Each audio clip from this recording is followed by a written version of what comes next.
तो अभी हम जिस मूवी को एक्सप्लेन करने जा रहे हैं, इस मूवी का नाम है द लिटिल आर्स। तो मूवी की शुरुआत होती है और हम फर्नेंडा नाम की एक सिस्टर को देखते हैं। फर्नेंडा यहाँ अपने गधे को लेकर एक चर्च की तरफ जा रही थी। चर्च पहुँचने पर फर्नेंडा के पास जनेवरा नाम की एक दूसरी सिस्टर आती है। जनेवरा फर्नेंडा से कहती है कि आखिर तुम कल रात कहाँ गायब हो गई थी। इस पर फर्नेंडा उससे कहती है कि कल रात इसका गधा चर्च से भाग गया था और ये उसे ही पकड़ने गई थी। जनेवरा कहती है कि तुम्हारा गधा हर रोज रात में ही क्यों भागता है। ये दोनों यहाँ पर बात कर ही रहे थे कि तभी यहाँ चर्च का माली लुर्को आता है, जो इन दोनों को गुड मॉर्निंग कहता है। लेकिन ये दोनों लुर्को को माँ बहन की गालियाँ देती है। इसके बाद हम सिस्टर एलिस को देखते हैं, जो कि अपने कमरे में बैठी होती है। एलिस इस चर्च की लाइफ से ऊब गई थी, इसलिए ये यहाँ से बाहर जाकर अपनी लाइफ को अच्छे से जीना चाहती थी। अगले दिन एलिस के फादर एलिस से मिलने चर्च आते हैं। एलिस के फादर एलिस से कहते हैं कि इन्होंने एलिस के शादी के लिए एक लड़की को देखा है, जिसका नाम थारा भाई जोगिंदर है। जोगिंदर का नाम सुनते ही एलिस काफी सैड हो जाती है, क्योंकि ये जोगिंदर को पहले से ही जानती थी, लेकिन ये उसे पसंद नहीं करती। अगले दिन तीनों सिस्टर एक साथ कहीं पर जा रही थी कि तभी रास्ते में इन्हें लुर्को दिखता है। लुर्को इन तीनों सिस्टर्स को जॉनी सिंस की नजरों से देख रहा था।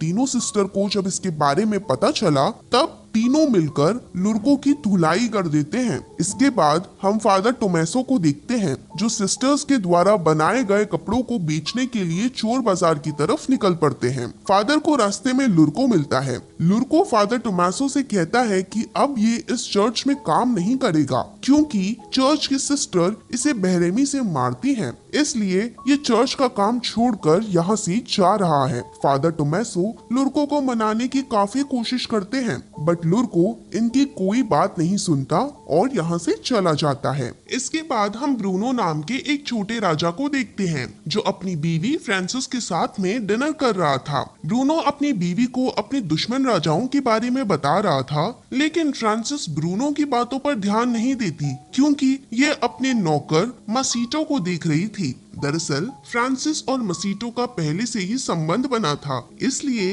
रात में हम मसीटो को फ्रांसिस के बेड पर देखते हैं। पहला राउंड खत्म होने के बाद ये दोनों यहाँ पर बातें करते हैं। फ्रांसिस मसीटो से कहती है कि इसके पति ब्रूनो में ज्यादा दम नहीं है, क्योंकि वह इस जंग में ज्यादा देर तक टिक नहीं पाता। मसीटो कहता है कि इसके अंदर तो दम ठूस ठूस कर भरा है, इसलिए मसीटो फ्रांसिस के साथ दूसरा राउंड मारने लगता है। दूसरा राउंड मारते समय अचानक से कमरे में ब्रूनो आ जाता है। ब्रूनो की आवाज सुन मसीटो यहाँ से भागता है। ब्रूनो भी अपनी बीवी के आशिक को पकड़ना चाहता था, इसलिए ये मसीटो के पीछे भागता है। मसीटो भागकर नौकरों वाले कमरे में जाकर चुपचाप सो जाता है। ब्रूनो भी अब यहाँ आ चुका था। ब्रूनो यहाँ दिमाग से काम लेता है और ये यहाँ सोए हुए सभी नौकरों के चेस्ट पर हाथ रखता है, क्योंकि जो नौकर भागकर आया होगा उसके दिल की धड़कन काफी तेज से धड़क रही होगी। मसीटो अब भागकर आया था,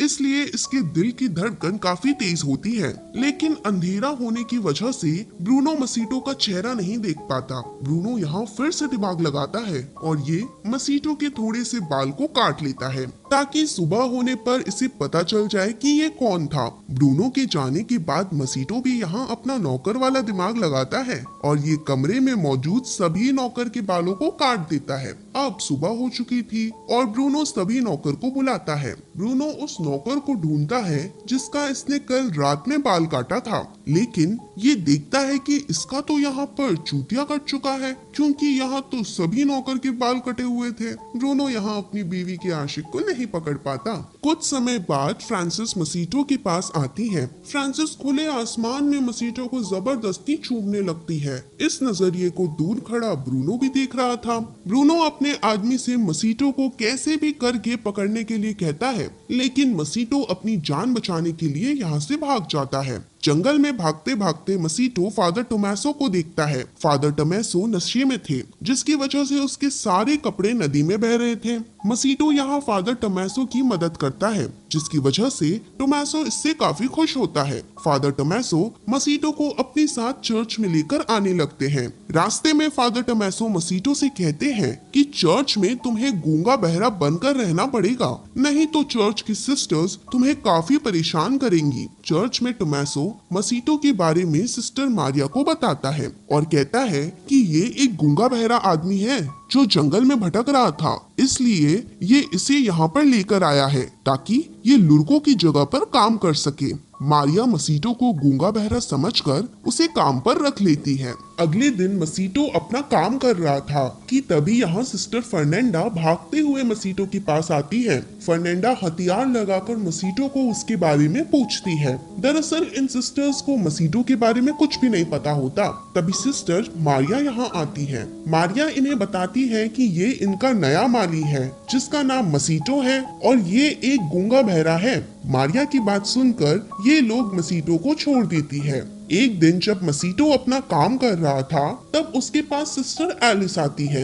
एलिस यहाँ मसीटो के साथ बात करती है। मसीटो से बात करते करते एलिस को काफी गर्मी होने लगती है, इसलिए ये अपने कपड़े निकालकर मसीटो को किस करती है। मसीटो भी इस मौके का पूरा फायदा उठाता है और ये एलिस को यहीं पर लपेट लेता है। काम खत्म होने के बाद एलिस जब जेनेवरा और फर्नेंडा के पास आती है तब ये दोनों एलिस से पूछते हैं कि इसके कपड़े इतने गंदे कैसे हुए। इस बात पर एलिस कहती है कि ये उस गूंगा बहरा मसीटो के साथ गड्ढा खोदने में उसकी मदद कर रही थी। ये सुनकर ये दोनों एलिस को कुछ भी नहीं कहती। एक दिन जेनेवरा फर्नेंडा को उसकी एक फ्रेंड मार्था के साथ में देखती है। फर्नेंडा और मार्था यहाँ अच्छे से तैयार होकर मसीटो के कमरे में आती है। मसीटो अपने कमरे में आराम से सो रहा था, लेकिन फर्नेंडा और मार्था इसे ठीक से सोने नहीं देती। ये दोनों चाकू की नोक पर मसीटो के साथ जबरदस्ती करते हैं, जिसकी वजह से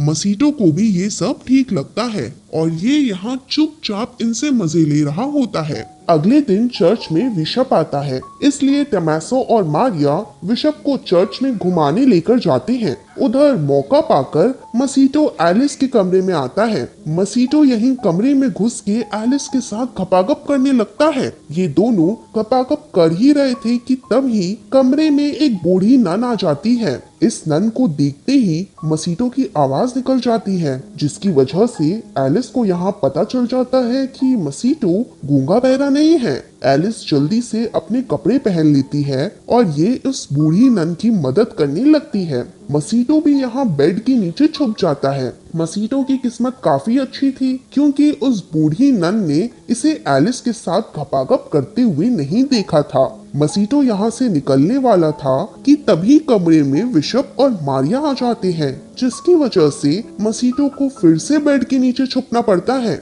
जब सब लोग कमरे से चले जाते हैं तब मसीटो भी यहाँ से निकलकर चला जाता है। इसके बाद हम जेनेवरा को देखते हैं जो किसी नशीली चीज को पी लेती है। नशीली चीज पीने से जेनेवरा का दिमाग उल्टा पुल्टा काम करने लगता है, जिसकी वजह से ये अपना हाथ काटकर उसमें से निकल रहे ब्लड को अपने फेस पर लगा लेती है। एलिस अब मसीटो के कमरे में आती है और पूछती है कि इसने इनसे झूठ क्यों कहा कि ये गूंगा बहरा है। ये दोनों यहाँ पर बात कर रहे थे कि तभी यहाँ पर जेनेवरा आ जाती है। जेनेवरा को यहाँ आता देख एलिस कोने में जाकर छिप जाती है। नशे की हालत में जेनेवरा जब यहाँ पर आती है तब ये मसीटो पर हमला बोलकर ये इसे किस करने लगती है। जेनेवरा को यहाँ फर्नेंडा की आवाज सुनाई देती है, इसलिए इसका नशा भी जल्दी से उतर जाता है और ये भी एक कोने में आकर छुपने लगती है। जेनेवरा यहाँ एलिस को देखती है।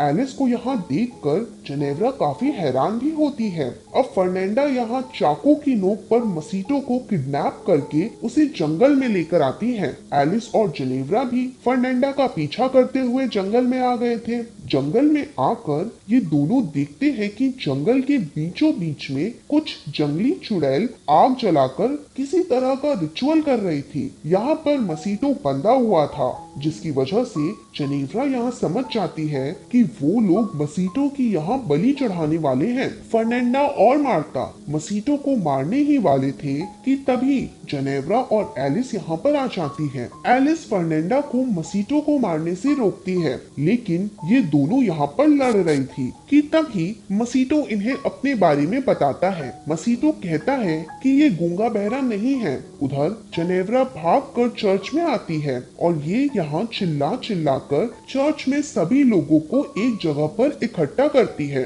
बिशप जब कमरे से बाहर आता है तब जेनेवा इनसे कहती है कि फर्नेंडा एक चुड़ैल है जो कि नशा भी करती है। जेनेवा सब कुछ बता ही रही थी कि तभी यहाँ पर फर्नेंडा, मसीटो और एलिस आते हैं। बिशप इन सब को मारिया के कमरे के पास लेकर आते हैं। मारिया जब कमरे से बाहर आती है तब पीछे पीछे टोमेसो भी बाहर आता है जो कि मारिया के साथ ही कमरे में था।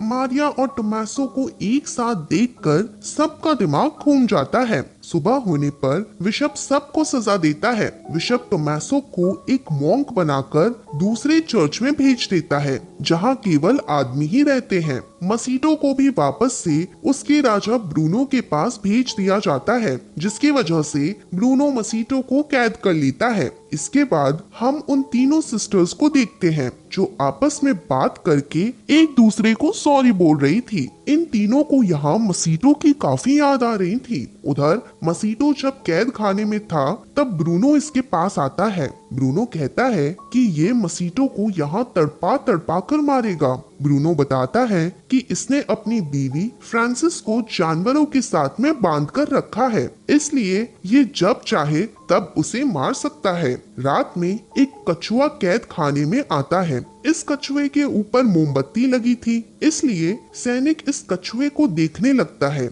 उधर मौका पाकर वो तीनों सिस्टर्स मसीटो के पास आती है। ये तीनों मसीटो को नन के कपड़े पहनाकर इसे कैद खाने से निकाल ले जाती है। मसीटो अब फिर से आजाद था। ये तीनों एक साथ में मसीटो के साथ खपागप करना चाहती थी, इसलिए ये सब मिलकर जंगल में जाते हैं। ये तीनों जो बाहर के जंगल में खपागप करते हैं, इसी के साथ ये मूवी यहाँ पर खत्म हो जाती है। Thanks for